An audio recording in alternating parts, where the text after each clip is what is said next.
মামা একটু রাখি।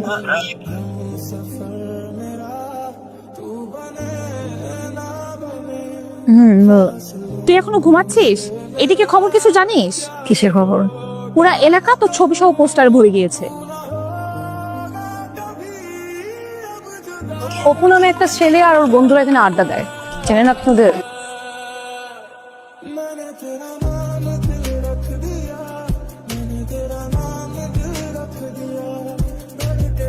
তুমি আমার গাড়িতে উঠে বসলা কেন? আমি অপু, আমি পোস্টার লাগিয়েছি, ওখানে নিয়ে যাবেন, চলেন। ও তুমি তাহলে অপু, যাও পিছনে নিয়ে বসো, এটা আমার সিট। যাও যাও যাও, ওঠো। না, আপনার সবসময় সামনে বসেন, আপনি পিছনে বসেন।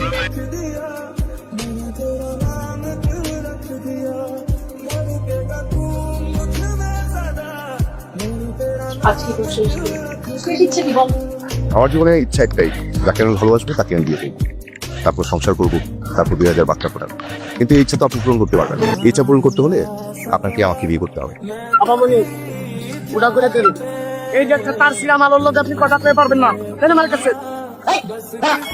আমার ছবি দিয়ে পোস্ট করে ওরে আমি মাইয়া আমি শান্ত হওয়া, আমি কথা বলতেছি তো। আমি তোর সাথে একা কথা বলবো, তোরা সবাই যা। না কোন কথা বলতে। আরে তাও, আরে তোরা জানা, ও তোর চলে যেতেছে না, ভিতরে যে আমি কথা বলি। শেষ। তুমি কার ছিলে? তোমার বাবার নাম কি? বাবার নাম রফিকুল ইসলাম, আমরা পশ্চিমপাড়ায় থাকি। বাবা তো আপনার টিচার ছিলেন। ও তুমি রফিক কাকার ছেলে? রফিক কাকা রেগুলার আসতেন আমাদের বাড়িতে, আব্বার বন্ধু ছিলেন। আব্বা মারা যাওয়ার পরে এখন আর আসেন না। শোনো, আমি একটা কথা বলি, ওর না প্রচন্ড বদরাগী একটা মেয়ে।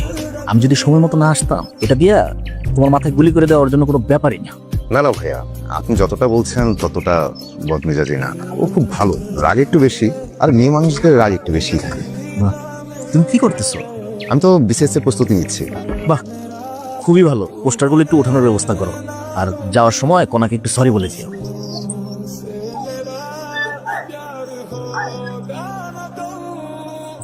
এই বাড়িতে এন্ট্রিটা একদম ঠিকঠাক হয়েছে, হিরোর মতো।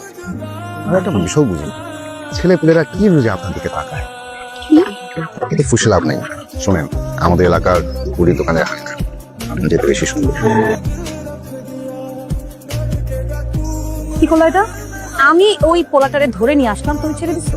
ভালো ছেলে, ভালো ফ্যামিলির ছেলে। তাছাড়া এই ছেলে বাবা তো আমাদের আপনার বন্ধু ছিল। ভাইয়া আমাকে অপমান করছে, আমাকে অপমান করছে, আর তুমি কিছুই বললা না। ঠিক আছে ঠিক আছে, ওকে। এখন তো রিয়া, আজকের পরে থেকে এই এলাকার কোনো লোকজনকে উঠায় নিয়ে আসা যাবে না, কারো গায়ে হাত তোলা যাবে না। সামনে নির্বাচন, খালি ফুটা করে দেবো, বেশি কথা বলছি।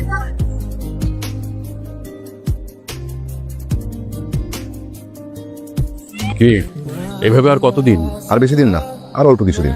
অল্প কিছুদিন কি? আর অল্প কিছুদিন বসে বসে খাবো, তারপর বিয়ে করব, তারপর চাকরি বাকরি। ওর মাথাটা তো গেছে নাকি? বাবা মার সামনে এভাবে কেউ বিয়ে কথা বলে? বলবে না তো কি করবে? বুড়ো বয়সে বিয়ে করবে? এই দুনিয়াতে সবচেয়ে কঠিন কাজ কি জানিস? কি? ভালোবাসার মানুষকে ভালোবাসার কথা বল। তাহলে একটা কাজ কর, চিঠি লিখে দে, একদম ওর সামনে গিয়ে চোখে চোখ রেখে চিঠিটা ওর হাতে ধরিয়ে দিবি। আর চিঠির ভিতরে একটা লাইন, সেই লাইনের ভিতরে লেখা থাকবে হাজারটা নীল আকাশ। ভালো বলছিস। আরে এই ওঠো ওঠো, চলো, আপা মানে তোমার ডাকতেছে। আমি তোমার আপামনির চাকরি করি যে ডাকতে যাবো? এই একদম বাড়াবাড়ি করবে না, একবারে ফুটা করে ফেলামু। ফোটা করছো, পারলে ফোটা কর। এই সাফিন, দিকে শোন, এই বাইকের চাবি তোর কাছে থাক। এই আর তো এটা কি নিলা? প্রেমপত্র।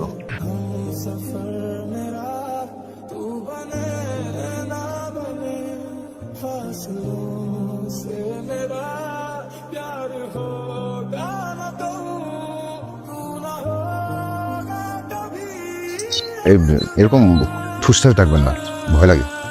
মানে আমি তো আপনার চাকরি করি না, তাই না? এত কিসের দেমাগ আপনার? কে আপনি? কে বলেন তো, বলেন কে আপনি আমাকে চিনবেন না। আমি ভালো ছেলে, ভালো ছেলেদের ভালো মেয়েরা চিনি।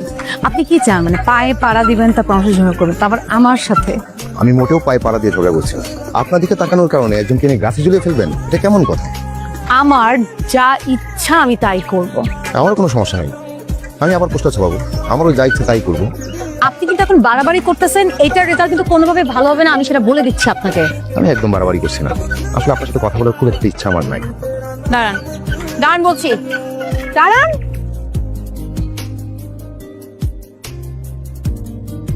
আপনার জন্য আমার লেখা চিঠি, 1 লাইনের চিঠি। এই 1 লাইন মাঝে 1000টা আকাশ আছে। এটা পড়ার পর যদি মনে হয় যে আপনি আমাকে গুলি করে মেরে ফেলবেন, তাহলে ডাকবেন, আমি নিজেই চলে আসবো। আমার বুকের বাঁ পাশে ঠিক এখানে একটা ছিদ্র করে ফেলবেন। আমার ছোটবেলা থেকে যত অনুভূতি আপনাকে নিয়ে সব এখানে লেখা। যদি আপনি দেখতে তেমন সুন্দর না,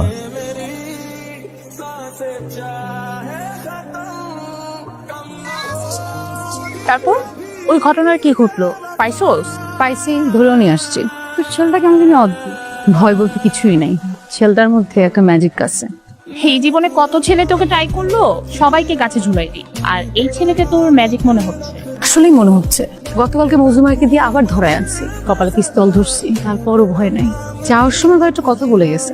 কথাগুলি যখন বলতেছিল তখন আমি উৎপালট হয়ে যাচ্ছিলাম। অ্যাসিড কম্পিউটার ভাইরাস কি একটি ক্ষতিকারক প্রোগ্রাম। একটা কথা, কি কথা? তুই কি সত্যি বিয়ে করবি? আমরা মেয়ে দেখবো। আমি বলছি না মেয়ে আমার পছন্দ করা আছে।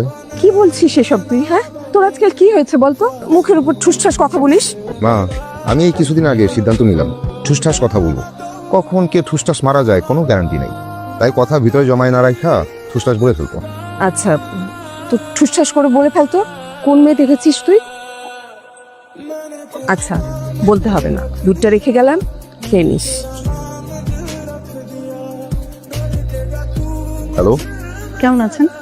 ভালো। কে বলছেন? আপনি আমাকে চিনবেন না, কিন্তু আমি আপনাকে চিনি, মানে ভালো করে চিনি। আপু, বাসা থেকে এসব শিখেছেন আপনি? রাতে রাতে ছেলেদের ফোন করেন, এসব ঠিক না। রাখ। হ্যালো,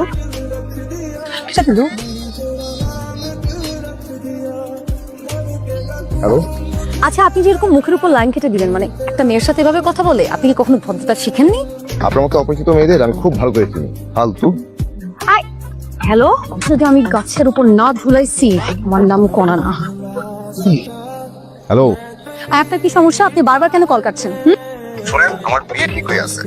আমি অপরিচিত কারোর সাথে কথা বলতে চাই না। এই যে আপনাকে না কেউ বিয়ে করতে ফোন দেয়নি এবং প্রেম করতেও কেউ ফোন দেয়, আপনি কি করছে? মানে মেয়ে কি? নাম কি মেয়ে শুনি? পাত্রীর নাম কণা।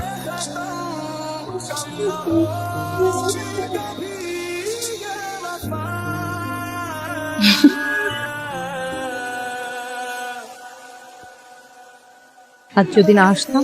তাহলে আবার পোস্টার ছাপাতাম, এলাকার গলিতে গলিতে পোস্টার লাগিয়ে দিতাম। কি লেখা থাকতো পোস্টারে? সেই কথাটা, যে কথাটা নিয়ে বছরের পর বছর বেঁচে আছে, কিন্তু বলার সুযোগ হচ্ছে না। সেই কথাটা কি আজকে চোখে চোখ রেখে বলা যায়? আমি তোমার সেই মানুষটা হতে চাই যার চাইতে বেশি কেউ তোমাকে ভালোবাসতে পারবে না। আমি তোমার সেই মানুষটা হতে চাই যে সারা জীবন আর মৃত্যু তোমাকে আঁকড়ে রাখবে। আমি তোমার সেই মানুষটা হতে চাই যে সবসময় তোমাকে হাসি খুশি রাখবে। তুমি আমাকে সারা জীবন ভাবে আগলে রাখবে তো? আমি সারা জীবন তোমাকে আঁকড়ে রাখবো।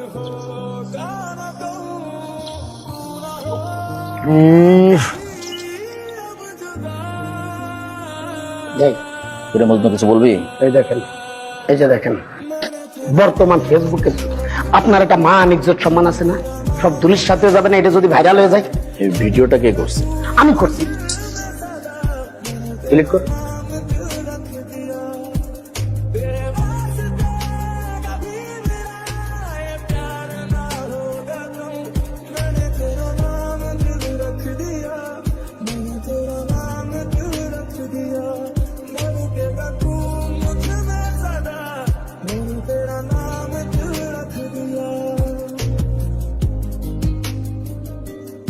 ছোট্ট করে একটা কথা জিজ্ঞেস করবো ছোট ভাই, উত্তরটাও ছোট্ট করে দিবা।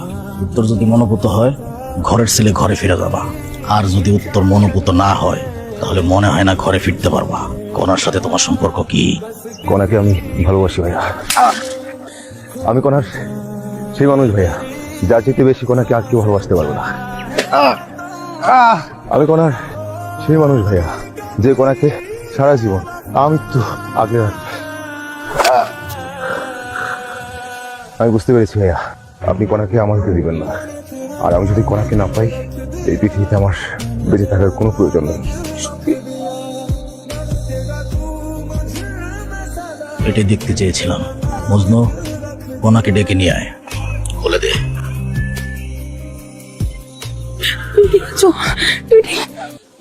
কণা, অপুকে বল ওর বাবা মাকে বিয়ের প্রস্তাব নিয়ে আসতে। তুমি তুমি ঠিক আছো?